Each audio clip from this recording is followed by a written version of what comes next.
ವಿದ್ಯಾರ್ಥಿಗಳೇ, ನಮ್ಮ ಇವತ್ತಿನ ಕ್ಲಾಸಸ್ಗೆ ಸ್ವಾಗತ. ಈ ವಿಡಿಯೋದಲ್ಲಿ ಫಸ್ಟ್ ಇಯರ್ ಓದುತ್ತಿರುವಂತ first year DMLT, OT, dialysis ಎಲ್ಲ ಕೋರ್ಸ್ಗಳಿಗೆ ಕಾಮನ್ ಆಗಿರುವಂತ ಸಬ್ಜೆಕ್ಟು ಬಯಾಲಜಿ.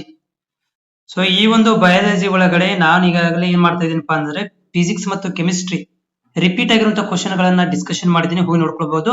ಈ ವಿಡಿಯೋದಲ್ಲಿ ಕೂಡ ರಿಪೀಟ್ ಆಗಿರುವಂತಹ ಕ್ವಶನ್ಸ್ ಬಯಾಲಜಿ ದಲ್ಲಿ ಕ್ವಶನ್ ಪೇಪರ್ 3 ಮಾರ್ಕ್ಸ್ ರಿಪೀಟ್ ಆಗಿರುವಂತಹ ಕ್ವಶನ್ಸ್ ಸೈಟೋಪ್ಲಾಸ್ಮಿಕ್ ಆರ್ಗನೆಲ್ಸ್.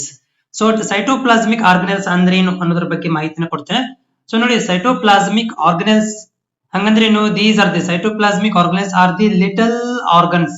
ಶೆಲ್ ಒಳಭಾಗದಲ್ಲಿ ಏನೊಂದು ಚಿಕ್ಕ ಚಿಕ್ಕದಾದಂತಹ ಒಂದು ಕಾಂಪೋನೆಂಟ್ಸ್ ಗಳಿದಾವೆ, ಅವುಗಳಿಗೆ ನಾವು ಸೆಲ್ ಆರ್ಗನಲ್ ಗಳು ಅಂತ ಕರಿತೀವಿ.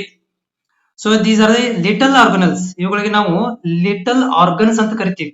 ಎಲ್ಲಿ? ಸೆಲ್ ಒಳಭಾಗದಲ್ಲಿ. That is suspended in the cytoplasm of the cell. Cell ಒಳಭಾಗದಲ್ಲಿರುವಂತಹ ಸೈಟೋಪ್ಲಾಸ್ಮಾ ಒಳಗಡೆ ಸಸ್ಪೆಂಡ್ ಆಗಿರುವಂತಹ ಚಿಕ್ಕ ಚಿಕ್ಕದಂತಹ ಆರ್ಗನ್ಗಳು ಅಂತ ಕೂಡ ಕರೆಯುವಂತಹದ್ದು ಸೆಲ್ ಆರ್ಗನಲ್ಸ್. ಸೊ ಈ ಒಂದು ಸೆಲ್ ಆರ್ಗನಲ್ಸ್ ಗಳು each type of organelle has A definite structure. Each type, ಅದ್ರ ಒಳಗಡೆ ಇರುವಂತಹ ಈಚ್ ಆರ್ಗನಲ್ ಗಳಿಗೆ ತಮ್ಮದೇ ಆದಂತಹ ಒಂದು ಸ್ಟ್ರಕ್ಚರ್ ಇದೆ, ಸ್ಪೆಸಿಫಿಕ್ ರೋಲು ಕೂಡ ಮಾಡ್ತವೆ ಇನ್ ದ ಸೆಲ್ ಒಳಗಡೆ. ಸೆಲ್ ಒಳಗಡೆ ಏನ್ ಮಾಡ್ತಾವ ಅಂದ್ರೆ ತಮ್ಮದೇ ಆದಂತಹ ಒಂದು ಶೇಪ್ ಇದೆ, ತಮ್ಮದೇ ಆದಂತಹ ಒಂದು ರೋಲ್ ಇದೆ ಸೆಲ್ ಒಳಭಾಗದಲ್ಲಿ. ಅವೆಲ್ಲ ಯಾವುದು? ಉದಾಹರಣೆಗೆ mitochondria, ribosome, endoplasmic reticulum, Golgi apparatus, ಆಮೇಲೆ ಲೈಸೋಸೋಮ್ ಎಕ್ಸೆಟ್ರಾಗಳು.